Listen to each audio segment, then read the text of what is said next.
তো হেই, তোমাদের জন্য অনেকদিন পর একটা ব্লগ আনলাম, কেন সেটা পরে বলবো। তার আগে তোমরা একটু চ্যানেলকে সাবস্ক্রাইব করে দাও, কারণ আমি ডিপ্রেশনে চলে গিয়েছিলাম। আজকে ওয়েদারটা দারুণ, কালকে রাত থেকে বৃষ্টি হচ্ছে। কালকে রাত থেকে না 3-4 দিন ধরে বৃষ্টি হয়ে যাচ্ছে টানা। বৃষ্টি দেখে আমার খিদা পেয়ে গেছিল, তাই সকালে টিফিনটা সেরে নিলাম।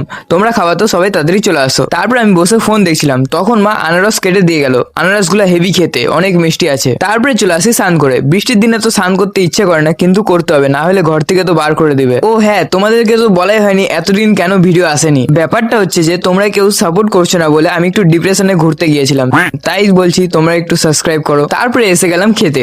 আজকের বৃষ্টির ওয়েদার বলে মা খিচুড়ি বানিয়েছে। এখনের মেনুতে আছে খিচুড়ি, ঘ্যাট আর পাঁপড়। আমি আর বেশি দেরি করছি না, আমি তাড়াতাড়ি করে খেয়ে নিই। তোমরা একটা ভিডিওতে লাইক করে দাও। বিকালবেলা দেখি বৃষ্টি নাই, তাই আর কি ঘুরতে যাচ্ছি আমার 10 কোটি টাকার কেটিএমটা নিয়ে। কোথায় ঘুরতে গিয়েছিলাম পার্ট 2 দেখার জন্য কমেন্ট করে দাও, আর চ্যানেলটাকে সাবস্ক্রাইব করতে ভুলবে না কিন্তু কেউ।